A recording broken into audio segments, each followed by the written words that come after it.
قال الله تبارك وتعالى في كلامه المجيد: أعوذ بالله من الشيطان الرجيم. بسم الله الرحمن الرحيم. ويسألونك عن الروح قل الروح من أمر ربي وما أوتيتم من العلم إلا قليلا. قال المؤلف المفسر رحمه الله تعالى: أدام النفع بعلومه وعلومكم في الدارين آمين. إذا قال: وقد اختلف المفسرون في المراد بالروح هاهنا على أقوال، أحدها أن المراد أرواح بني آدم، وقال له فيه أن ابن عباس رضي الله تعالى عنه في قوله تبارك وتعالى: ويسألونك عن الروح الآية، وذلك أن اليهود قالوا للنبي صلى الله عليه وسلم: أخبرنا عن الروح، وكيف تؤذب الروح الذي في الجسد، وإنما الروح من الله، ولم يكن نزل عليه فيه شيء ولم يجر إليهم شيئا. فأتاه جبريل عليه السلام فقال له: قل الروح من أمر ربي وما أوتيتم من العلم إلا قليلا. فأخبره النبي صلى الله عليه وسلم بذلك، وقالوا: من جاءك بهذا؟ قال: جاءني به جبريل عليه السلام من عند الله. فقالوا له: والله ما قاله لك إلا عدونا. فأنزل الله تعالى: قل من كان عدوا لجبريل فإنه نزله على قلبك بإذن الله مصدقا لما بين يديه. وقيل المراد بالروح هاهنا جبريل. قاله قتادة، وقال ابن عباس يكتبه. وقيل المراد به هاهنا ملك عظيم بقدر المخلوقات كلها. اب مفسر رحمۃ اللہ علیہ ارشاد فرماتے ہیں کہ قرآن مقدس کی اس آیت میں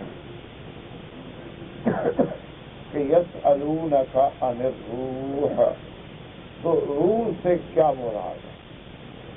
جیسے خلاصہ درس میں نے عرض کیا تھا کہ اس میں مفسرین کے اقوال، ایک قول تو یہ ہے کہ روح سے مراد جو ہے وہ ارواح بنی آدم، یعنی اللہ نے جو اولاد آدم کے اندر ایک روح رکھا ہے وہی روح مراد ہے، کیونکہ ہر بندے کی ایک جسد ہے اور ایک روح ہے، اسی روح سے حیات ہے اور اسی روح کے انقطاع سے موت ہے، کہ جب تک انسان میں روح موجود ہے انسان زندہ ہے، اور جب یہ روح جو ہے خارج ہو جاتا ہے جسد سے تو انسان مردہ کہلاتا ہے۔ اور یہ روح جو ہے یہ بھی یاد رکھتے ہیں کہ انسان سے پہلے اللہ نے ارواح کو پیدا کیا، انسان تو بعد میں پیدا ہوئے، لیکن روح جو ہے ارواح جو ہیں وہ پہلے پیدا ہوئے، جیسا کہ حدیث مبارک میں بھی آتا ہے اور قرآن مقدس کی آیت میں بھی ہے: وَإِذْ أَخَذَ اللَّهُ مِيثَاقَ بَنِي آدَمَ، اور اسی طرح حدیث مبارک میں بھی آتا ہے کہ ان اللہ اخرج من صلب آدم، اللہ تبارک و تعالیٰ نے آدم علیہ السلام کی پشت میں جتنے قیامت تک کے لیے اولادیں رکھی تھی، ارواح رکھی تھی، ان کو نکالا، اور پھر ان سے اللہ نے عہد لیا: الست بربکم قالوا بلی۔ تو اس لیے یاد رکھیں کہ عالم ارواح پہلے ہے، اس کے بعد عالم دنیا ہے، پھر عالم برزخ ہے، پھر عالم آخرت ہے، اور اسی طرح ایک ہوتا ہے عالم مثال۔ عالم مثال کا کیا معنی ہوتا ہے کہ جیسے اب یہ دنیا اسی طرح اللہ ایک مثالی دنیا پیدا کروا دے کہ سب کچھ اسی طرح ہو رہا ہے، تو وہ گویا کہ ایک عالم مثال ہے۔ تو ان تمام چیزوں کا ذکر جو ہے قرآن مبارک میں اور احادیث مبارک میں آتا ہے، اور اور اسی طرح یہ بات بھی یاد رکھیں کہ اللہ نے جو موت رکھی ہے نا وہ انسانوں پہ، ہر جاندار پہ، ہر چیز پہ موت ہے، لیکن روح پہ موت نہیں ہوتی۔ ایک بات ہمیشہ یاد رکھیں کہ اب بندہ تو مر جاتا ہے، روح نکل گئی، اب روح نکلنے کے بعد دو پوزیشنیں ہیں۔ اگر تو روح ہے مومن کی، اللہ پر ایمان لانے والے کی، اور صحیح معنی میں اس کی موت عقیدہ ہے، صحیح پہ آئی ہے تو روح علیین میں چلی گئی، اور اگر روح ہے کافر کی تو وہ سجین میں چلی گئی۔ علیین جو ہے وہ 7ویں آسمان سے، اور سجین جو ہے وہ تحت الثری 7 زمینوں کے نیچے ہے، وہاں ارواح کفار جو ہیں وہ قید ہیں، اور ارواح مومنین جو ہیں وہ علیین، اور پھر وہ مومنین کی جو ارواح ہیں ان میں شہداء ہیں، ان میں صدیقین ہیں، ان میں عباد صالحین ہیں۔ تو اسی طرح اللہ تبارک و تعالیٰ نے ان کو آرام پہنچانے کے لیے انتظام فرمائے ہیں، جیسے کہ صحیح احادیث مبارک میں آتا ہے کہ شہداء کی ارواح جو ہیں وہ ایک ایسے پنجروں میں ہیں، ایسے مقامات میں ہیں، معلقۃ، جو اللہ تبارک و تعالیٰ نے وہاں آسمانوں میں لٹکا رکھے ہیں، اور وہ ارواح جو ہیں جنت کی سیر کرتی ہیں اور پھر اپنے مستقر پہ واپس آ جاتی ہیں۔ تو اس لیے ہمیشہ یاد رکھیں کہ روح پہ موت نہیں آئے۔ اچھا، جہاں قرآن مقدس میں یہ آتا ہے کہ ہر چیز پہ موت ہے، مانا ہر چیز قابل موت ہے، ہر چیز قابل فنا ہے، یعنی اللہ تبارک و تعالیٰ فنا کرنا چاہے تو فنا کر دیں، ورنہ تو اللہ جنت کو بھی فنا نہیں کریں گے، جنت کے اندر جو حور و غلمان ہیں ان کو بھی فنا نہیں کریں گے۔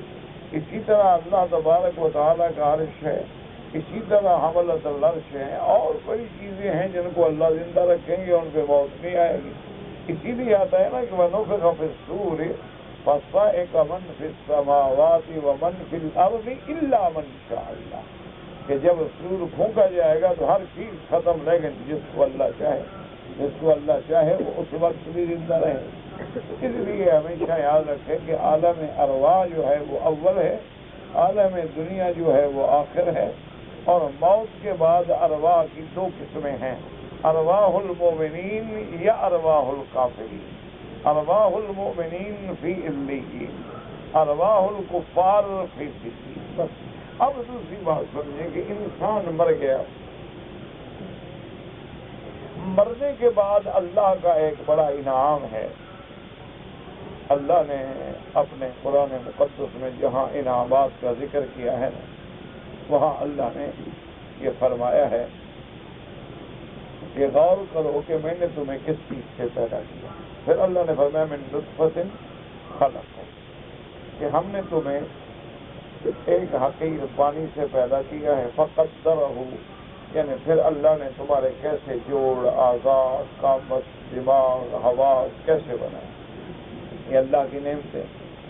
اور اس کے بعد اللہ نے آگے فرمایا کہ من نطفۃ خلقہ فقدرہ ثم السبیل یسرہ، کہ پھر اللہ تبارک و تعالیٰ نے ہر انسان کے لیے راستہ جو ہے آسان کر دیا۔ تو اس راستے سے کیا مراد ہے؟ بعض علماء تو فرماتے ہیں اس راستے سے مراد ہے کہ اللہ نے جب وہ نطفہ بچہ پیدا بن گیا، اب 9 ماہ جب اس پہ گزر گئے تو اللہ نے اس بچے کو نکلنے کا راستہ آسان کر دیا ہے کہ اللہ تبارک و تعالیٰ اگر آسان نہ کرتے تو آپ کیسے نکلتے؟ کیونکہ اس کی وجہ یہ ہے، یاد رکھو کہ بچہ جب ماں کے پیٹ میں ہوتا ہے تو اس کی یوں کیفیت ہوتی ہے کہ سر اوپر ہوتا ہے اور ٹانگیں نیچے ہوتی ہیں، وہ ایسے اپنے والدہ کے بطن میں رحم میں قرار پکڑتا ہے۔ لیکن جب اس کے دنیا میں آنے کا وقت آ جاتا ہے، وقت ولادت آ جاتا ہے، جب اس نے پیدا ہونا ہے تو اللہ اس کو وہیں پیٹ میں الہام کر دیتے ہیں کہ جناب جلدی کریں، کلٹی کھائیں، تو وہ وہی بچہ کلٹی کھاتا ہے۔ تو اب یہ ہے کہ ٹانگیں اوپر ہو جاتی ہیں، سر نیچے آ جاتا ہے، سر پہلے نکلتا ہے اور ٹانگیں بعد میں نکلتی ہیں۔ اس لیے اللہ نے فرمایا ثم السبیل یسرہ، کہ یہ اس کا نکلنا جو ہے ہم نے سکھلا دیا، ورنہ کیسے نکلتا ہے؟ اس کی وجہ یہ ہے نا جی کہ اگر سر پہلے نہ نکلتا اور ٹانگیں پہلے نکلتی تو سر کافی دیر اندر رہتا، وہی مر جاتا. اور پھر اللہ نے کیسے آسان کر دیا کہ ایک تنگ مقام سے اتنا بڑا بچے کا سر نکل آئے. تو اس لیے فرمایا ثم السبیل یسرہ، پھر ہم نے اس کے لیے راستہ آسان کر دیا. اور بعض علماء فرماتے ہیں کہ السبیل میں الف لام جو ہے وہ یہ دلالت کر رہا ہے کہ لفظ عام ہے. کیا مانا کہ ہم نے پھر اس کو دنیا میں حق اور باطل کا راستہ بھی بتلا دیا. ہم نے اس کو تمیز عطا کر دی، بھئی یہ خیر ہے، یہ شر ہے، یہ نور ہے، یہ ظلمت ہے، یہ حق ہے، یہ باطل ہے، یہ صدق ہے، یہ کذب ہے، سب کچھ آسان ہے. بات یہ ہے کہ تھوڑا آدمی تفکر کر لے، تھوڑا آدمی سوچ لے تو اللہ نے ہر چیز آسان فرما دی ہے، ہر چیز سمجھ میں آ سکتی ہے. اچھا، اب اس کے بعد اللہ فرماتے ہیں کہ ثم اماتہ، پھر ہم نے اس کو موت دی. اچھا، پیدا کرنا تو نعمت تھی، لیکن اللہ یہاں فرماتے ہیں موت دینا بھی نعمت. کیونکہ آدمی اگر ہمیشہ زندہ رہے تو وہ بھی ایک مشکل ہے. جب عمر زیادہ ہو جائے تو اپنے گھر والوں کے لیے بھی بوجھ بن جاتا ہے. جب آدمی بوڑھا ہو جاتا ہے، آدمی اعضاء ضعیف ہو گئے، چلنے سے معذور ہو گیا، اب آدمی پکڑ کے حمام لے جائیں، پکڑ کے واپس لے آئیں، ریڈی پہ بٹھا کے باہر نکالیں، وہ جناب ابھی کبھی پیشاب نکل گیا، کپڑے دھوئیں، کبھی کھانسی کی تکلیف ہے، تو ایک بوجھ بن جاتا ہے. تو اس لیے فرمایا موت بھی ایک نعمت ہے کہ وقت پہ جب موت آتی ہے یہ بھی ایک ہے. اور بعض علماء مفسرین نے فرمایا ہے کہ نہیں، معنی یہ ہے کہ اگر موت نہ آتی تو جنت میں کیسے جائے گا. تو گویا موت جو ہے اس کو اس دار فانی سے نکال کے دار نعیم میں پہنچانے کا ذریعہ ہے تو نعمت ہے. کیونکہ اگر موت نہ آئے تو ہم جنت میں کیسے جائیں، موت نہ آئے تو وہ آخرت کی نعمتیں ہمیں کیسے ملیں. تو گویا کہ یہ موت ہی تو ذریعہ ہے اس وصال کا، اس نعمتوں کے ملنے کا. تو اس لیے موت کو اللہ نے نعمتوں میں شمار کیا. فرمایا ثم اماتہ فاقبرہ، اللہ نے فرمایا یہ بھی میرا احسان ہے کہ میں نے بندوں کے لیے حکم دیا کہ قبر میں دفن کرو. کیوں عام جانوروں کی طرح اگر پڑے رہو سڑک پہ تو پھٹ جائے گا، جانور کھائیں گے، چرند پرند کھائیں گے، بے عزتی ہوگی. اللہ نے یہ بھی انعام کیا کہ بندہ مرنے کے بعد بھی احترام کا مستحق ہے کہ بندے کو غسل دو، خوشبو لگاؤ، کفن پہناؤ، قبر تیار کرو، جنازہ پڑھو، مغفرت کی دعائیں کرو اور جا کے اس کو قبر میں دفن کر دو تاکہ معاملہ اللہ تبارک و تعالیٰ کے آگے. تو یہ بھی ایک نعمت. اب لفظ ہے نا قرآن میں قبر کا، تو قبر کس کو کہتے ہیں؟ اس لیے میں نے یہ آیت تلاوت کی ہے تاکہ خدا کرے سمجھ آ سکے اور میں بھی سمجھا سکوں، کیونکہ اللہ پاک توفیق دیں گے تو بات سمجھ آئے گی. تو قبر کا معنی یاد رکھو، ایک ہے بطور لغت اور ایک ہے بطور اصطلاح شریعت. اگر ان باتوں کو سمجھ لو تو کئی جھگڑوں سے انشاءاللہ بچ جاؤ گے. کہ قبر کا ایک معنی ہے لغت میں اور ایک معنی ہے کون تقریر فرما رہے ہیں کہ جس پہ نظر پڑے تو دعا مانگو، اللہم زد بیتک ھذا تشریفا و تکریما و تعظیما و مہابتا و برا و تقوی و زد من کرمہ و عظمہ و شرفہ ممن حجہ و اعتمرہ. اللہ نے فرمایا کہ فرماتے ہیں کہ جب اس گھر پہ نظر پڑے تو دعا کرو کہ یا اللہ اس گھر کی شرف میں، اس کی عظمت میں، اس کی تکریم میں اور اضافہ فرما، اور جو اس کا عزت و احترام کرے اس کی عزت و احترام میں اضافہ فرما. تو اللہ تبارک و تعالیٰ نے اس گھر کے تو بڑے، لیکن ہمیں تو بس پتہ نہیں ہم کیسے مسلمان ہیں اور کیسے ہمارے دلوں میں اس گھر کا احترام ہے اور کیسے ہمارے دلوں میں مسجد الحرام کا احترام. یعنی آج بھی اگر کوئی آدمی عدالت مجسٹریٹ کی ہو، سول کورٹ ہو یا سیشن کورٹ ہو، مجال ہے کہ اندر موبائل لے کے جائے، توہین عدالت میں اندر کر دو. لیکن اللہ کی عدالت میں اور اللہ کے دربار میں اتنا آدمی بے حس ہے، بے ضمیر ہے اور اس کو کچھ بھی نہیں ہوتا.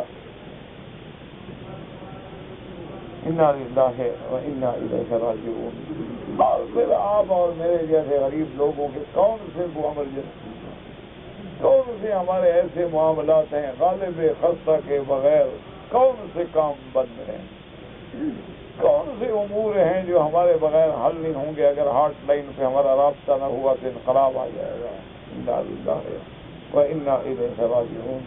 اللہ تبارک و تعالی ہدایت دے اور ہر آدمی اپنی ذمہ داری سمجھے کہ جب ایسی حرکت کسی کو دیکھے تو اس کو سمجھائے، اس کو نصیحت کرے، اس کو ہدایت کرے اور اس کو بتلائے کہ اللہ کے حرم میں بند رکھو۔ اللہ تبارک و تعالیٰ کے حرم میں کوئی مجبوری بھی ہے کہ بھائی میں اللہ کے حرم میں بعد کروں تو یا بالکل بند رکھو، جب بند ہوگا تکلیف ہی نہیں ہوگی، نہ تمہیں شرمندہ ہونا پڑے گا، کوئی احساس بھی نہیں ہوگا جی میں نے فون کیا آپ نے نہیں سنا، وہ جی میں حرم میں تھا میں نماز میں بند کر دوں، بس بات ختم ہے، کوئی گیلا نہیں، کوئی تکلیف نہیں، کوئی پریشانی۔ اور بہرحال تو اللہ پاک آپ کو اور مجھے ہدایت فرمائے۔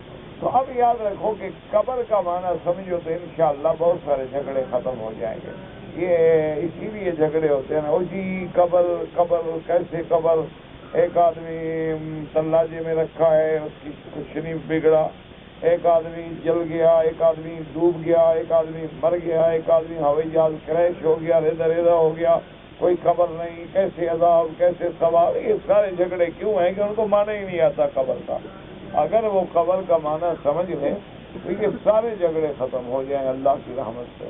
اس لیے یاد رکھیں کہ قبر کا ایک معنی ہے لغتاً اور ایک معنی ہے اصطلاح شریعت میں۔ لغتاً معنی ہے قبر کا وہ گڑھا کھودنا، وہ حفرہ جو زمین میں کھودا جاتا ہے اور جس میں میت کو اتارا جاتا ہے، لغتاً اس کا نام قبر ہے۔ اور اصطلاح شریعت میں قبر ہے عالم برزخ کا نام، کہ جب آدمی مر گیا، روح نکل گیا، بس اب گویا قبر میں ہے، چاہے تلاجے میں ہو، چاہے پانی میں ہو، چاہے ڈوب جائے، چاہے مٹ جائے، چاہے آگ میں ہو، عالم برزخ میں آگے تھی، عالم برزخ کا نام ہی قبر ہے۔ اسی کے اندر اس کے لیے انعامات بھی ہیں، اکرامات بھی ہیں، اسی میں اس کے لیے عذاب بھی ہیں اور راحت بھی ہے اور ساری چیزیں بھی ہیں۔ تو جب مر گیا قبر میں ہے، اب قبر کہاں ہو اللہ کے علم میں، جہاں بھی ہے جس حال میں بھی ہے وہ یا قبر میں ہے، اس لیے کہ عالم برزخ کا نام قبر ہے۔ اس لیے اور ایک وہ قبر ہے جو حضور پاک نے فرمایا کہ اگر اعمال صالح ہیں روضۃ من ریاض الجنہ، اللہ اس کو جنت کا باغ بنا دیتے ہیں، اور اگر عمل بھیڑے ہیں تو حفرۃ من حفر النیران، تو پھر وہ جہنم کے گڑھوں میں سے ایک گڑھا ہے۔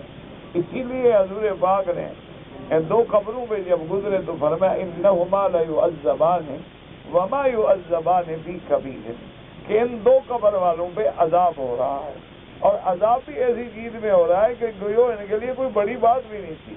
فرمایا کہ ایک آدمی تو پیشاب کے قطروں سے نہیں بچتا تھا، کہ وہ پیشاب کیا تو خیال نہ کیا، کپڑے بدن پہ پڑ گئے، قطرے جو ہیں وہ چھینٹے چادر پہ پڑ گئے، چھینٹے کسی شلوار پجامے پڑے، احساس نہ کیا تو نہیں کہ معمولی قطرہ ہے یار، کوئی بات نہیں۔ اور دوسرا جو ہے وہ چغل خوری کرتا تھا، ادھر کی بات ادھر کرتا تھا، ادھر کی بات ادھر کرتا تھا، اس لیے ان کو عذاب ہو رہا ہے۔ اس لیے یاد رکھو کہ یہ بھی قبر ہے اور عالم برزخ بھی قبر ہے۔ اب جو اس قبر میں ہے وہی احکام ہیں، اور جو عالم برزخ کی قبر میں ہے وہی احکام ہیں۔ لفظ جو ہے وہ قبر کا ہوگا۔ اور دوسری بات یہ بھی سمجھ رہے ہیں انشاءاللہ، تو اللہ پاک رحمت فرمائے اور اللہ ہدایت دے تو بہت سارے جھگڑے بڑھ جاتے ہیں۔ آج کل جھگڑا ہوتا ہے کہ وہ مردہ کیسے سنتا ہے، وہ تو ہڈیاں ہیں، وہ سیدھا ہو گیا، وہ گل گیا، سڑ گیا، تو کیسے سنتے ہیں جی مردے؟ تو بعض کہیں نہیں جی سنتے ہیں، بالکل نہیں سنتے ہیں۔ اچھا جی نہیں سنتے ہیں کیوں؟ انہوں نے کہا کچھ بھی نہیں، روح ہے نہیں، اس کا معنی پھر عذاب بھی نہیں، ثواب بھی نہیں، ان کے نکیر بھی نہیں، سوال جواب بھی نہیں، تو پھر تو سارا انکار ہو جائے گا نا شریعت کا۔ تو اس لیے ہمیشہ یاد رکھیں کہ روح مومن کی علیین میں ہے اور روح کافر کی سجین میں ہے، لیکن اس کا تعلق جو ہے اللہ قائم کر دیتے ہیں، تعلق قائم۔ اب دیکھو نا جیسے سیارہ ہے، قمر ہے، سیٹلائٹ ہے، کہاں کھڑا ہے؟ نہ کوئی تار ہے، نہ کوئی آپ کے پاس اس کا کوئی کھمبا لگا ہوا ہے لیکن اس کے ساتھ آپ کے ٹیلی فون کا موبائل کا سسٹم قائم ہے، آپ کے ریڈیو کا قائم ہے، ٹیلی ویژن کا قائم ہے، تصویریں آ رہی ہیں، سب کچھ آ رہا ہے، سب کچھ دیکھ رہے ہیں، اور جہاں سے آ رہا ہے کوئی تار بھی نہیں ہے۔ تو اگر یہ بندے بنا سکتے ہیں تو اللہ روح اور جسد کا تعلق نہیں جوڑ سکتے؟ یعنی اللہ کے لیے بڑا مشکل ہو جائے گا۔ یعنی ان انسانوں کو جس کو اللہ نے پیدا کیا ہے، ان لوگوں نے تو یہ بنا لیا ہے کہ سیٹلائٹ کھڑا کر دو اور اس کے ذریعے جو ہے تمام جو ہے تمہارے سلسلے جو ہیں وہ قائم رہیں، تمہارے ٹی وی، تمہارے ریڈیو، تمہارے انٹرنیٹ، تمہارے ٹیلی فون، تمہارے موبائل، تمہارے جوال۔ اب ٹیلی فون پہ بیٹھے بیٹھے آپ فاکس بھیجتے ہیں، ٹیلی فون پہ بیٹھے بیٹھے آپ پیغام لے لیں، ای میل بھیجیں، کیا کیا کر، تو اس کا رابطہ کہاں سے ہے؟ سیٹلائٹ سے۔ تو اس لیے ہمیشہ یاد رکھیں، تو اسی طرح اللہ نے ان کو رکھا تو علیین میں ہے، لیکن رابطہ اس کا قبر کے ساتھ ہے۔ اسی طرح وہ سجین میں ہے، لیکن رابطہ اس کا جو ہے اپنے اس قبر کے ساتھ، اپنے اس جسد کے ساتھ، وہ جسد جہاں ہے اور جس حال میں ہے۔ اس لیے اب کوئی مشکل نہیں، یہ کیسے سنتے ہیں اور یہ روح نہیں ہے، یہ بالکل نہیں، اور یہ روح تو علیین میں، یہاں کیسے آ گیا؟ اس لیے ہمیشہ یاد رکھیں کہ اللہ تبارک و تعالیٰ کے احکام کو، اللہ تبارک و تعالیٰ کے فرمان کو سمجھنا چاہیے۔ جیسے وہ کہہ دیتے ہیں نا جی کہ عند ربہم یرزقون، وہ جو عند ربہم، رب کے پاس، تو قبر میں تو نہیں ہوتے۔ تو اگر کوئی کہہ دے کہ ان الدین عند اللہ الاسلام، کہ دین اسلام وہ بھی اللہ کے پاس ہے، تمہارے پاس نہیں، تو عندہ کا معنی کیا ہوا؟ اللہ کے بندے پر سمجھنا چاہیے کہ عندہ کا معنی کہاں کہاں استعمال ہوتا اور کس کس معنی میں استعمال ہوتا۔ تو اس لیے اب جناب سمجھیں کہ یسألونک عن الروح قل الروح من امر ربی وما اوتیتم من العلم الا قلیلا۔ اللہ پاک نے فرمایا میرا محبوب آپ سے سوال کیا جاتا ہے روح کے بارے میں۔ اب مفسرین فرماتے ہیں کہ اس روح سے کیا مراد ہے؟ بعض نے فرمایا اس روح سے مراد ہے ارواح بنی آدم، اور بعض نے فرمایا کہ اس روح سے مراد حضرت جبریل علیہ السلام ہے، کیونکہ اللہ نے فرمایا جبریل کا لقب بھی روح الامین ہے، نزل به الروح الامین۔ اور بعض علماء فرماتے ہیں کہ روح سے مراد ایک اللہ کا فرشتہ ہے، ایک اور اللہ کا فرشتہ ہے جبریل کے علاوہ، اور وہ تمام مخلوقات ایک طرف اور وہ ایک فرشتہ ایک طرف۔ اس لیے قرآن کہتے ہیں یوم یقوم الروح والملائکۃ صفا، قیامت والے دن جب وہ روح بھی صف میں کھڑا ہوگا اور ملائکہ بھی صفیں اور پرے باندھے اللہ کے دربار میں پیش ہوں گے۔ لا يتكلمون الا من اذن له الرحمن الا من اذن له الرحمن وقال صوابا ذلك اليوم الحق فمن شاء اتخذ الى ربه مآبا۔ تو قیامت والے دن وہ فرشتہ ایک صف میں اور باقی فرشتے ایک صف میں۔ لیکن راجح قول کیا ہے کہ انہوں نے جو سوال کیا تھا اسی روح کے بارے میں جو ہمارے اندر ہے، اس روح کے بارے میں کہ یا رسول اللہ یہ روح کیا چیز ہے۔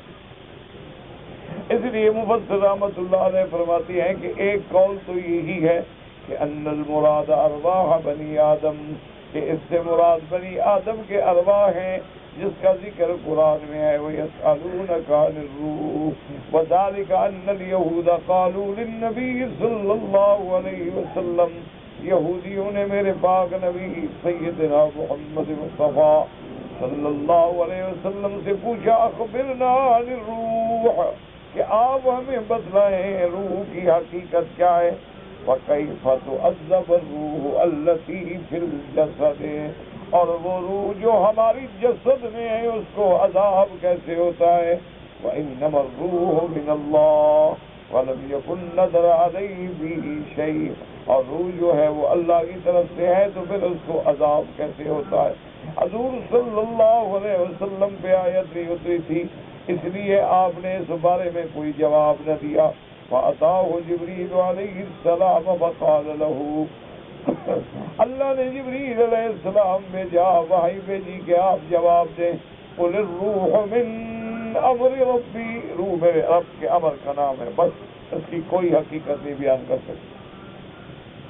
وما اوتیتم من العلم الا قلیلا، یہ جو تم علم دیے گئے ہو یہ بالکل تھوڑا ہے، یعنی یہ علم اس مقام پہ نہیں پہنچا کہ روح کی حقیقت کو پہچان سکے، روح کی گتھیاں سلجھا سکے۔ فأخبرہ النبی صلی اللہ علیہ وسلم بذلک، جب قرآن اترا تو حضور نے یہودیوں کو خبر دی۔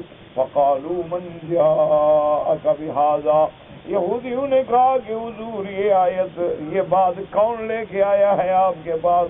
حضور پاک نے فرمایا جاءنی بہ جبریل من عند اللہ، اللہ تبارک و تعالیٰ سے جبریل علیہ السلام یہ حکم لے کے آئے ہیں۔ فقالوا له واللہ ما قالہ لک الا عدونا، کہ آپ کو جس نے یہ خبر آگے دی ہے ہمارا وہ دشمن ہے۔ یہودی جو تھے حضرت جبرائیل علیہ السلام کو اپنا دشمن سمجھا، وہ کہتے سارے عذاب یہی لے کر ہم پہ نازل ہوتا۔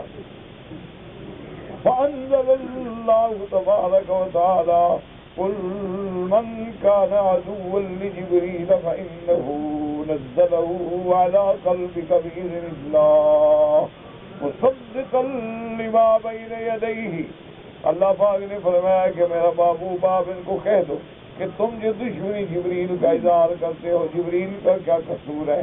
فإنه نزله، اس نے جو اتارا تیرے دل پہ وہ اللہ کے حکم سے اتارا ہے، اور وہ قرآن پاک جو ہے پہلی کتابوں کی تصدیق کرنے والا ہے۔ وقیل المراد بالروح هنا جبریل علیہ السلام، اور دوسرا قول یہ ہے کہ روح سے مراد جبریل علیہ السلام ہے۔ وقال ابن عباس یکتمہ، حضرت ابن عباس چھپاتے تھے اس بات کو۔ وقیل المراد به هنا ملک عظیم، بعض علماء فرماتے ہیں کہ روح سے مراد وہ ایک اللہ کا فرشتہ ہے، وہ اتنا بڑا فرشتہ ہے کہ ساری مخلوق ایک طرف ہو تو وہ ایک فرشتہ اکیلا ایک طرف ہوگا۔ قال علی بن ابی طلحہ ابن عباس قوله تبارک و تعالی وَيَسْأَلُونَكَ عَنِ الرُّوحِ قَالَ الرُّوحُ مَلَكٌ، کہ روح فرشتے کا نام ہے۔ وقال الطبراني حدثنا محمد بن عبد الله بن عوف المصري قال حدثنا وهب بن روح بن هبيرة قال حدثنا بشر بن بكر قال حدثنا الأوزاعي وحدثنا عطاء عبد الله بن عباس رضي الله تعالى عنه قال سمعت رسول الله صلى الله عليه وسلم يقول إن لله ملكا لو قيل له التقم السماوات السبع والأرضين بلقمة واحدة لفعل تصبيحه سبحانك حيث كنت، وهذا حديث غريب بل منكر۔ ابو بکر رحمۃ اللہ علیہ فرماتے ہیں کہ طبرانی نے ایک روایت نقل کی ہے کہ اللہ تبارک و تعالی حضرت عبداللہ ابن عباس فرماتے ہیں کہ میں نے سرکار دو عالم رحمت دو عالم سیدنا محمد رسول اللہ صلی اللہ علیہ وعلی آلہ وصحبہ وسلم تسلیما کثیرا کثیرا سے سنا کہ آپ نے فرمایا کہ ان للہ ملکا، اللہ کے لیے ایک فرشتہ ہے، اگر اللہ اس کو حکم دے کہ 7 آسمان 7 زمینیں جو ہیں نگل جاؤ تو ایک لقمے میں نگل جائے گا، اور وہ تسبیح کہتا ہے ہر وقت سبحانک حیث کنت، پاک ہے تیری ذات جو تیرا مقام ہے۔ لیکن یہ حدیث منکر ہے، اس حدیث کوئی اعتبار نہیں۔ وقال ابو جعفر بن جرير رحمه الله حدثني علي قال حدثني عبد الله حدثني ابو مروان يزيد بن سمرة صاحب قيسارية عمن حدثه عن علي بن ابي طالب رضي الله تعالى عنه انه قال في قوله ويسألونك عن الروح قال هو ملك من الملائكة له 70,000 وجه۔ ایک اکثر میں یہ بھی آیا کہ حضرت علی فرماتے ہیں کہ اللہ کا ایک فرشتہ ہے جس کا 70,000 چہرہ ہے، لِكُلِّ وَجْهٍ مِّنْهَا 70,000 لسان، اور ہر چہرے میں 70,000 زبان ہے۔ لكل لسان منها 70,000 لغة، اور ہر زبان میں 70,000 لغت ہے. يسبح اللہ تعالی بتلك اللغات كلها، ہر لغت میں، ہر زبان میں وہ اللہ کی تسبیح کہتا ہے. يخلق الله من كل تسبيحة ملكا يطير مع الملائكة إلى يوم القيامة، اور جب وہ تسبیح کہتا ہے تو اس کی تسبیح سے ایک اور فرشتہ پیدا ہوتا ہے. لیکن یہ بھی یعنی کوئی قابل اعتبار روایت نہیں.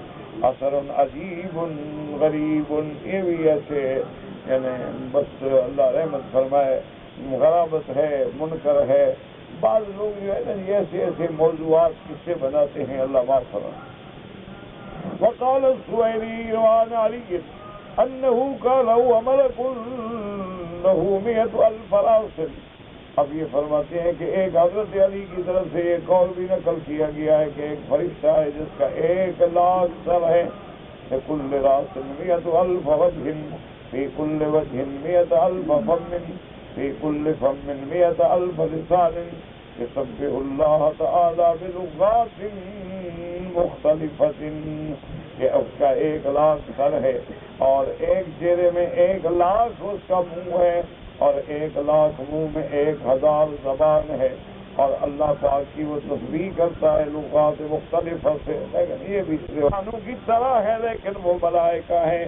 وقیل طائفة يرون الملائكة ولا تراهم وهم للملائكة كالملائكة بني آدم. اور ایک قول یہ ہے کہ روح سے مراد ایک جماعت ہے. وہ جماعت ایسی ہے جو فرشتوں کو دیکھتی ہے لیکن فرشتے ان کو نہیں دیکھ سکتے. یعنی وہ ملائکہ کے لیے ایسے ہیں جیسے ملائکہ بنی آدم کے لیے، کہ فرشتے ہمیں دیکھتے ہیں لیکن ہم فرشتوں کو نہیں دیکھ سکتے. لیکن یاد رکھو یہ سارے قول جو ہے نا بالکل قیلا نہیں ہے. یاد رکھو کہ علماء کی یہ اصطلاح ہے کہ جس بات کو قیلا سے نقل کیا جائے مانا ہوتا ہے مرجو ہے، قابل حجت نہیں ہے. کہا گیا ہے قیلا، تو یہ بھی اقوال مرجوہ ہے کیونکہ ملائکہ کو کسی نے اپنی اصلی صورت میں نہیں دیکھا ہے. سرکار دو عالم رحمت دو عالم نے سیدنا جبریل کو 2 دفعہ دیکھا ہے، ایک دفعہ زمین پر اور ایک دفعہ آسمان پر. ورنہ تو اور پھر حضور پاک نے دیکھا تو حضور بے ہوش ہو گئے، تو ہماری کیا طاقت ہے. حضور صلی اللہ علیہ وسلم نے جب جبریل کو دیکھا فاغمی علیہ، حضور بے ہوش ہو. تو اس لیے ہمیشہ یاد رکھیں یہ اصل ہوتا ہے جی. مشکل یہ ہو گئی ہے نا جی کہ باطل فرقے جو ہے نا جی ان کے بھی عجیب قسمیں ہیں. اچھا بعض باطل فرقے تو جھوٹی حدیثیں بناتے ہیں اپنے دعوے کو سچا کرنے کے. اچھا اور بعض لوگوں پر ایک اور دماغ میں اثر ہے، وہ کہتے ہیں کہ ایسی باتیں بناؤ تاکہ لوگوں کو دین کی طرف رغبت ہو، چاہے جھوٹی ہو لیکن ہم دین کی طرف لا رہے ہیں. وہ کہتے ہیں حضور نے فرمایا نا کہ من کذب علی متعمدا، جو میری ذات کے اوپر جھوٹ بولے. ہم تو حضور کے لیے جھوٹ بول رہے ہیں، حضور پر تھوڑا جھوٹ بول رہے ہیں. تو یہ غلط بات ہے. حدیث ہے، قرآن ہے. کسی کو حق نہیں پہنچتا کہ کسی لفظ کی نسبت کرے حضور کی طرف کہ حضور نے فرمایا اور حضور نے نہ فرمایا ہو. یہی تو جھوٹ ہے، چاہے وہ تم حضور کے لیے بولو یا چاہے حضور پر. بات تو یہ ہے کہ ایک ایسے کلام کی نسبت کر رہے ہو اللہ کے نبی کی طرف جو اللہ کے نبی نے نہیں فرمایا. اس سے بڑا جھوٹ کیا ہو سکتا ہے. تو اس لیے بعض لوگوں کو یہ عادت ہوتی.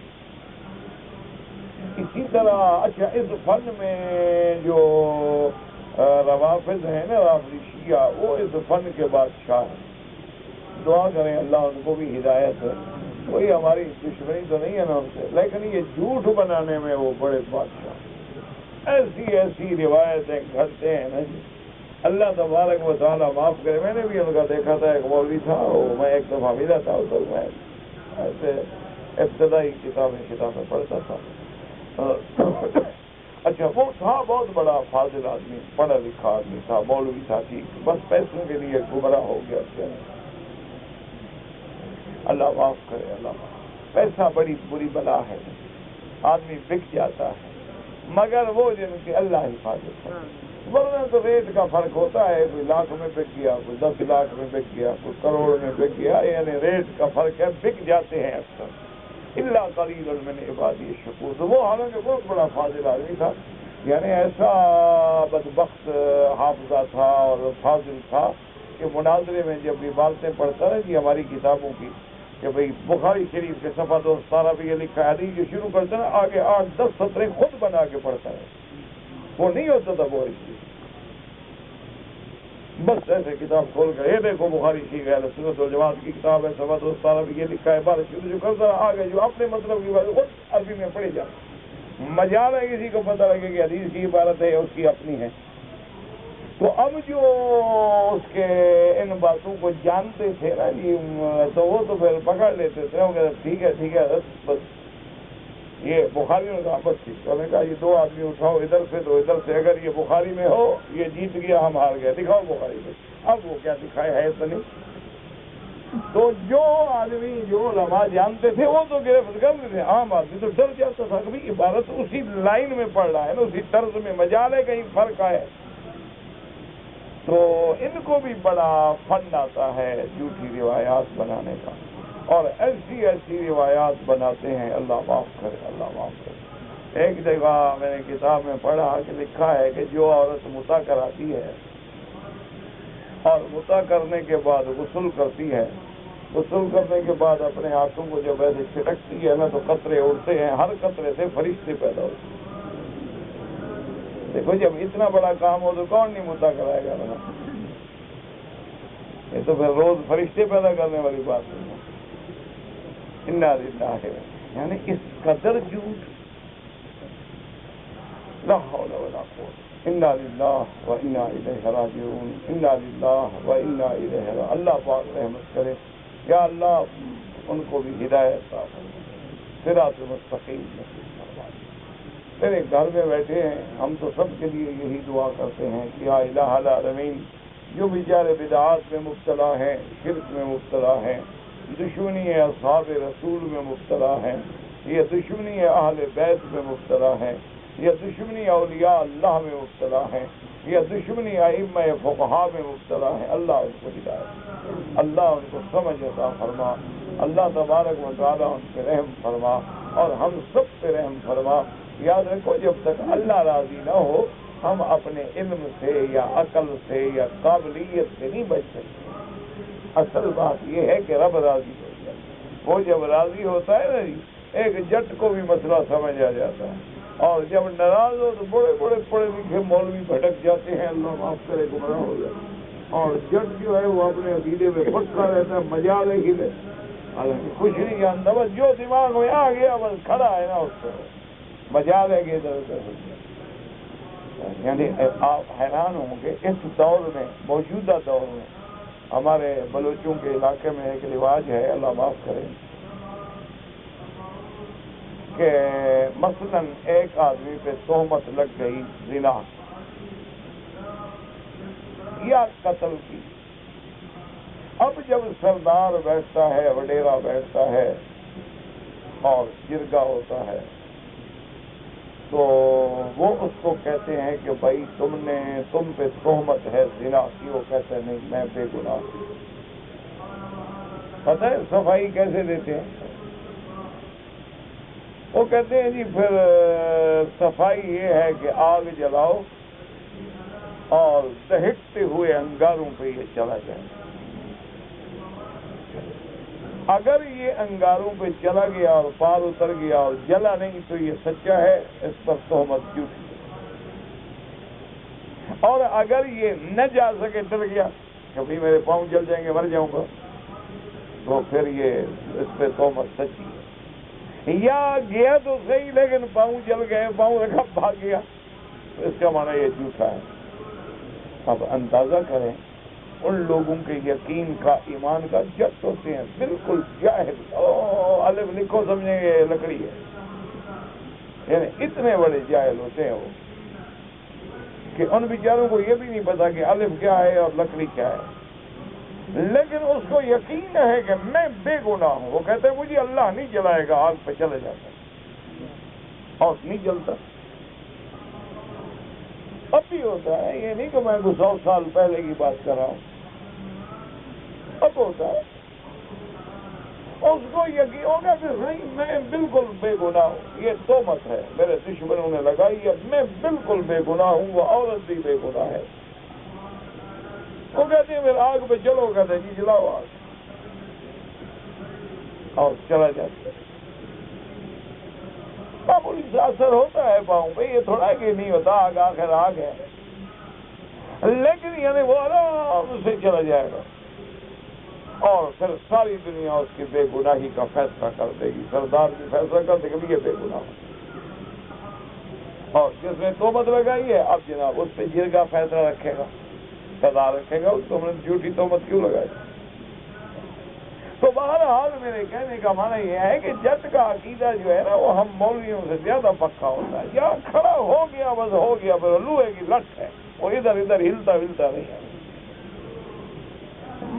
پڑھے لکھے لوگوں کا اس نے جناب ایک دن مضمون پڑھا، دوسرے دن اور کتاب پڑھی، تیسرے دن اور کتاب پڑھی، کبھی ادھر کبھی ادھر کبھی ادھر، مذبذبین بین ذالک لا الہ الا ولا الہ الا، منافق کی طرح کبھی ادھر لڑک گیا کبھی ادھر، کبھی کہا ہاں یار اس نے جو لکھا ہے نا وہ بات بڑی دل کو لگتی ہے، دوسرے دن اس کے خلاف کتاب لکھا، اچھا وہ تو کچھ بھی نہیں یار، یہ بات ٹھیک ہے، جٹ کا عقیدہ ہے وہ ٹھیک ہے، لوہے کی لٹ ہے، جہاں کھڑا ہے کھڑا ہے۔ اللہ تبارک و تعالی رحمت فرمائے۔ بس اس نے جس کو پیر مان لیا آپ الٹے لٹک جائیں، اس کو بتلاؤ دیکھو یہ داڑھی مڈاتا ہے، بڑی بڑی مونچھیں ہیں، کتے رکھتا ہے، شراب پیتا ہے، بھنگ پیتا ہے، زنا کا، صحیح میرے پیر کا بیٹا ہے، بس ماں جو پیر جو پٹ رہا تھا، بس الٹے ہو جاؤ، ہو گیا میرا پیر، سارا دن تقریر کرو، شام کو خلاصہ یہی نکالے گا میرا پیر ہے، بس جو مرضی ہے کر۔ اس لیے بس دعا کرے کہ اللہ راضی، اللہ دلوں میں بات بٹھا دے۔ ایمان سے کہیں حضرت بلال کس یونیورسٹی میں پڑھے؟ حضرت بلال کو جب تڑپایا گیا کس یونیورسٹی میں پڑھے؟ یا آج جو لوگ اسلام کے لیے عذاب بھگت رہے ہیں لوہے کے بنے ہوئے، بس اللہ سے یقین کہ اللہ کے راستے میں اللہ اکبر، بس یہ یقین کے مسئلے ہیں۔ پر ہمارا حال تو پتلا ہے، تمہارا ایمان مضبوط ہو تو ہو، ہمارا تو اپنا تو حال پتلا ہے، بس اس کی بات ہے۔ میں اپنی بات کروں، میرا تو حال بہت خراب ہے، آپ لوگوں کا مضبوط ہوگا، اور شاید تمہاری دعا سے اللہ مجھے بھی بخش دے، اللہ قادر ہے۔ بعض شاگرد ہوتے ہیں بیچارے دل سے دعا کر دیتے ہیں، ان کے دل سے جو دعا نکلتی ہے نا اس کا کوئی قیمت ہی نہیں، کروڑوں تحفے دو استاد کو، اس کا کوئی حیثیت نہیں۔ جب تہجد میں کوئی رو کے دعا کر دیتا ہے نا تو اس کا پھر کوئی بدل ہے ہی نہیں، اور اسی دعا کا صدقہ ہے کہ ہم چل رہے ہیں، یہ انہی دعاؤں کا صدقہ ہے۔ کئی لوگ ٹیلی فون کرتے ہیں بیچارے خدا جانے جن کا ہم نے کبھی آواز ہی نہیں سنا، نام ہی نہیں سنا، پتہ ہی نہیں کہاں سے بول رہا ہے بیچارہ، بھائی آپ کے لیے دعا کا، اچھا بڑی مہربانی، دعا کرتے اللہ خوش رکھے۔ آپ کو بیچارہ کہہ رہا ہوتا ہے، ہمیں کوئی پتہ نہیں ہوتا، وہ سمجھ رہا ہوتا ہے کہ مولوی صاحب نے مجھے پہچان لیا، کیا مٹی پہچان لیا، کس کو پہچان لیا، لیکن اس کی محبت ہے۔ تو اس لیے ہمیشہ یاد رکھو، یہ اس قسم کی روایات کو جب علماء کہیں نا قیلا تو سمجھ جاؤ کہ یہ روایت جو ہے کمزور ہے، مرجو روایت ہے۔ اب جناب فرماتے ہیں وَقَوْلُهُ تَبَارَكَ وَتَعَالَى قُلِ الرُّوحُ مِنْ أَمْرِ رَبِّي وَمَا أُوتِيتُم مِّنَ الْعِلْمِ إِلَّا قَلِيلًا۔ اللہ نے فرمایا میرا مدنی ان کو ایک ہی جواب دے دو کہ وہ میرے رب کا عمل ہے، یہ تمہارے سمجھنے سے بہت بالا ہے، اور تمہیں جو علم دیا گیا ہے وہ بہت تھوڑا علم ہے، اس کی کوئی حقیقت نہیں ہے۔ اللہ تبارک و تعالیٰ کے علوم جو ہیں وہ اتنے ہیں بے حد و بے کنار ہیں۔ واللہ اعلم۔ ایک آدمی نے دل سے طلاق دیا ہے، لیکن زبان سے اقرار نہیں کیا، وہ دل سے کیسے طلاق ہوتا ہے؟ نہیں، مجھے سمجھاؤ تو میں جواب دوں گا نا بھائی۔ اچھا آپ ایسا کریں کہ آج رات روٹی جو ہے دل سے کھا لیں، منہ سے نہ کھائیں، کیا خیال ہے؟ کھا لیں؟ نہیں، آج آپ بس ایسے روٹی سامنے رکھ کے بیٹھ جائے گا، وہ دل سے کھا رہا ہوں، بابا دل میں خیال آیا کچھ نہیں ہوتا، پریشان نہ ہو، کوئی طلاق شلاق نہیں۔ کہتا ہے جی کہ مرد اور عورت کے سجدے میں اور قعدے میں کیا فرق ہے؟ تمہارے نزدیک اگر مرد اور عورت میں فرق ہی نہیں، اس بات کو پہلے یہ بتاؤ کہ کیا تم عورت اور مرد میں فرق سمجھتے ہو یا فرق نہیں ہے؟ عورت کے لیے پردہ ہے، مرد کے لیے پردہ ہے نہیں ہے؟ عورت کے لیے زیور پہننا جائز ہے، مرد کے لیے؟ عورت کے لیے ریشم کا کپڑا پہننا جائز ہے، مرد کے لیے؟ عورت کے لیے مہندی لگانا جائز ہے، مرد کے لیے؟ عورت کے لیے جو ہے نماز گھر میں افضل ہے، مرد کے لیے؟ عورت کے لیے صف آخر افضل ہے اور مرد کے لیے صف اول افضل ہے۔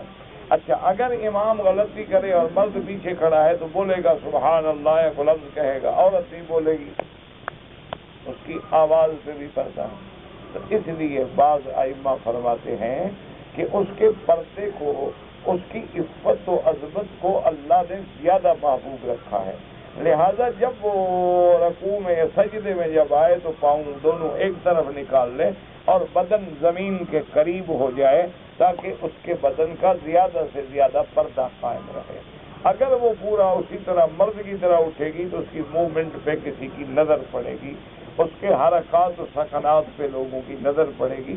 تو اگر کوئی نہ کرے، مردوں کی طرح سجدہ رکوع کر لے، کوئی حرج نہیں، کوئی بات نہیں۔ یہ تو جیسے اگر حرم میں نماز پڑھ لے کوئی بات نہیں، لیکن گھر میں پڑھے تو افضل ہے، اور گھر کے بھی اندر پڑھے تو زیادہ افضل ہے، حالانکہ ہے تو اپنے گھر میں، لیکن صحن کے بجائے برآمدے میں پڑھے تو افضل، برآمدے کے بجائے اندر بند کمرے میں پڑھے تو اور افضل ہے۔ اسی طرح اگر وہ مرد کی طرح رکوع سجود کرے تو جائز ہے، کوئی منع نہیں، لیکن افضل یہ ہے کہ اپنے بدن کو زیادہ سے زیادہ زمین کے قریب رکھے تاکہ وہ زیادہ سے زیادہ ہوسناک نظروں سے بچ جائے۔ دیکھو نا جی، آج ایمان سے کہیں کہ دشمن اسلام جو ہے وہ متحد ہو کر اسلام کو مٹانے کے فکر میں ہیں، بجلیاں ہمارے خرمن کو جلانے کی فکر میں ہیں، اور ہم اسی فکر میں ہیں عورت کا سجدہ رکوع کیسے ہے، اور آدمی جب نماز پڑھے ہاتھ کہاں باندھے، ٹانگیں کتنی کھلی رکھے، مسواک کتنا چوڑا ہو۔ گو یہ سنت ہے، اللہ توفیق دے عمل کی، اعتراض نہیں، لیکن ہم اگر ان فروعی مسائل کے اختلاف میں الجھ گئے، اور دشمن یہی چاہتا ہے کہ ہم سر پھٹمل کریں، ہم لڑیں، ہم مریں، ہمارے اختلاف رہیں، اور وہ بیٹھ کے آرام سے ہمیں مارتے ہیں۔ یہ ضرورت ہے اتحاد کی، اتفاق کی، کہ یکسوئی ہو، ایک ہو جائے مسلمان، ایک ہو مسلم حرم کی پاسبانی کے لیے، نیل کے ساحل سے لے کر تاب خاک قاسم۔ دیکھو علامہ اقبال مرحوم کب کہہ گیا تھا، تو اب تو ضرورت ہے کہ تمام عالم اسلام متحد ہو اور حرمین الشریفین کی عزت، اس کی عظمت کے کوئی سودا نہ کرے، اور سب اختلافات بھول جائیں، اتحاد، محبت، اتفاق، اعتصام، اس پہ چلیں۔ اللہ آپ کو بھی مجھے بھی توفیق دے کہ اگر آپ کے پاس ایک مال ہے، مثلاً آپ کے پاس سائیکل ہے، گاڑی ہے، کار ہے، آپ کہتے ہیں جی اس کی نقد قیمت جو ہے 1 لاکھ، اور اگر آپ نے 1 سال کی ادھار پہ لینی ہے تو پھر 1,25,000، تو آپ نے وہ ادھار والا سودا قبول کر لیا، جائز ہے، یہ سود نہیں بنتا، کیونکہ ہم نے لیتے ہوئے گویا یہ چیز خریدی ہی 1,25,000 میں ہے، سود تو تب ہوتا ہے ابھی لاکھ لے لو لیکن مجھے دو گے 1,25,000، یہ تو ہم چیز بیچ رہے ہیں اور اس کو بتا رہے ہیں کہ نقد دیتے ہو یہ بھاؤ ہے اور نقد نہیں لیتے ہو تو یہ بھاؤ، تمہاری مرضی جو بھاؤ قبول کرو۔ تو گویا ہم نے وہ دوسرا بھاؤ اس وقت قبول کیا ہے، اس کے عوض میں ہم نے وہ چیز لی ہے، اس لیے وہ سود نہیں بنتا۔ کہتے جی ٹیلی فون پر نکاح جائز ہے؟ بالکل نہیں۔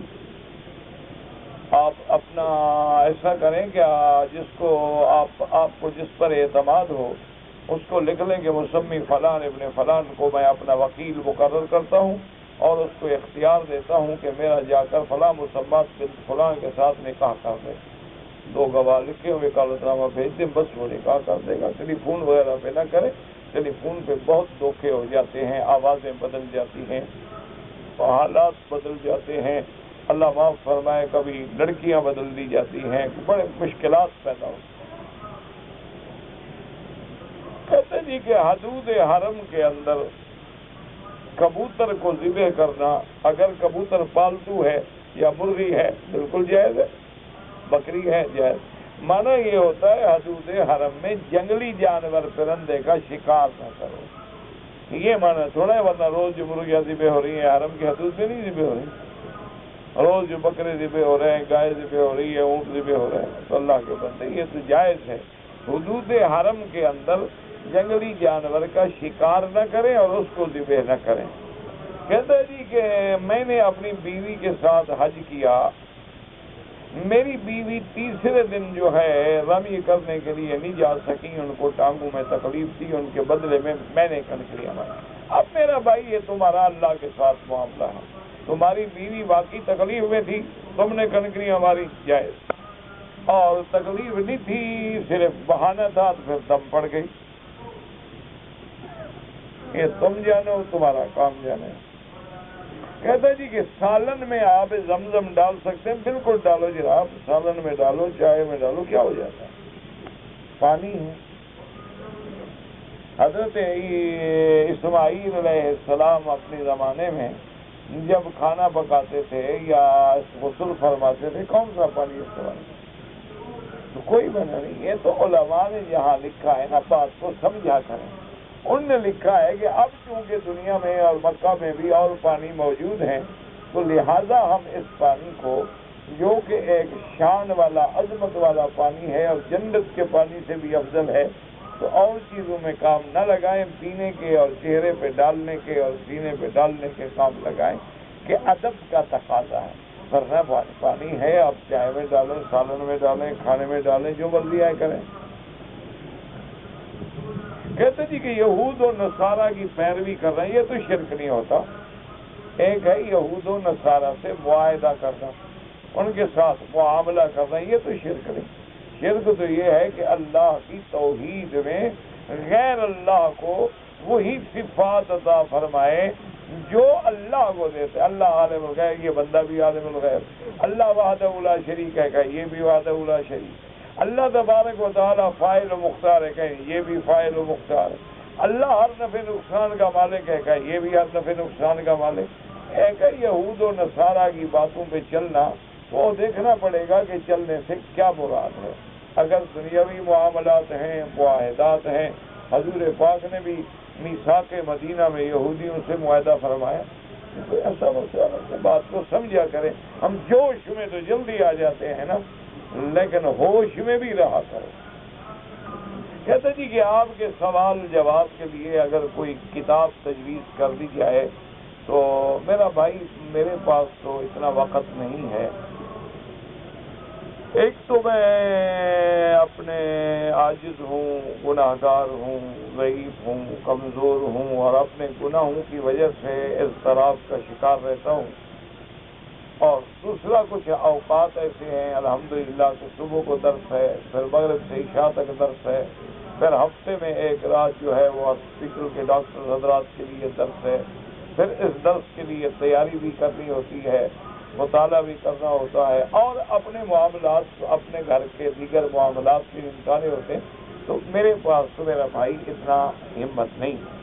لیکن اگر اللہ نے آپ کو صاحب قلم بنایا ہے اور ہمت دی ہے تو میری طرف سے اجازت ہے اب دیکھیں نا، پہلے دروس حرم 4 جلد کتاب چھپی ہے، اللہ کے حرم میں بیٹھا ہوں، میں نے پڑھی نہیں، یعنی جس کی کتاب ہے اس نے پڑھی نہیں۔ وجہ کیا ہے؟ وہ شاگردوں نے کیسے سنی، جمع کیا، کتاب چھاپ دی۔ اچھا اب جناب اس کا جلد اول جو ہے اس کا ماشاءاللہ بنگلہ دیش میں کسی بنگالی میں ترجمہ چھاپ دیا، اچھا کسی نے اب اس کا انگلش میں ترجمہ چھاپ دیا، مجھے پتہ ہی، لیکن دین کا کام ہے، اچھی بات ہے، خدا ان کو توفیق دے، جزائے خیر دے، اچھا کام کر رہے ہیں، کوئی برا کام تو نہیں کر رہے۔ اسی طرح اگر آپ سوال جواب کے کیسٹ سارے لے لیں اور جمع کریں، ان کو ترتیب دیں، اور ترتیب دینے کے بعد یہ ہے کہ کسی عالم کو دکھلا بھی دیں، کیوں؟ ایک ہوتا ہے زبانی کلامی سوال، ایک ہوتا ہے کہ جب آدمی کتاب کی شکل میں لائے گا تو لازم اس کے ساتھ حوالہ بھی دے گا کہ یہ حوالہ کہاں لکھا ہوا ہے جو میں نے جواب دیا۔ تو اگر یہ ہمت آپ کر سکتے ہیں تو میری طرف سے اجازت ہے، الحمدللہ، مقصد اللہ کی رضا ہے، میرا بھی اور آپ کا بھی۔ میں نے تو کبھی کیسٹ پہ ان معاملات پہ کبھی پابندی نہیں لگائی کہ جی میرے یہ پابند جو مرضی آئے کرے۔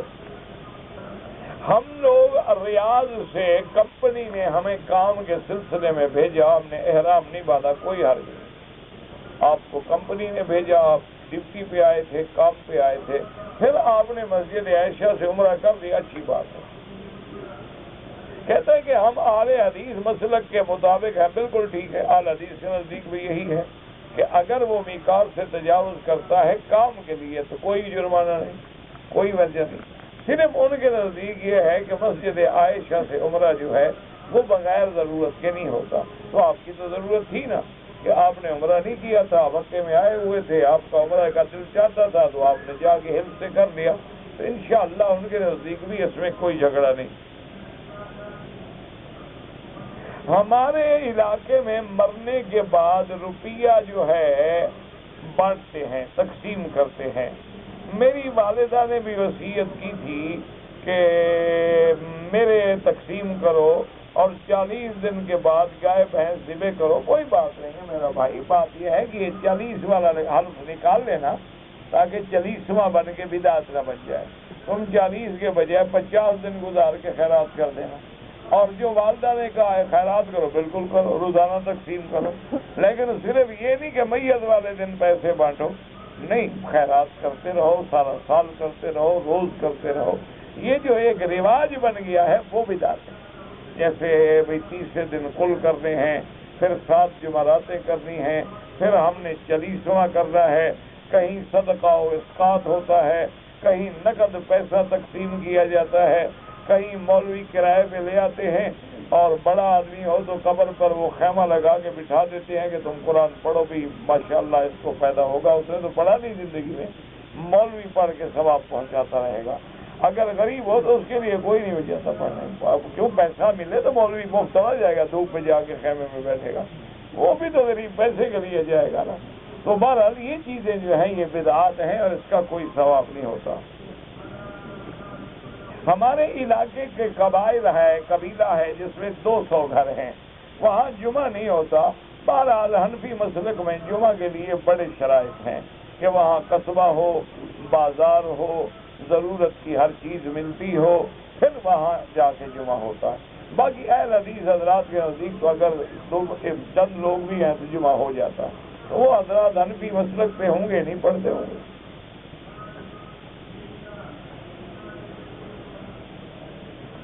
میں عمرے سے تھا، حج کے لیے آ رہا تھا، اگر آپ نے احرام باندھ لیا، راستے میں پکڑے گئے، سفر ہو گئے، آپ کو دم دینی ہوگی۔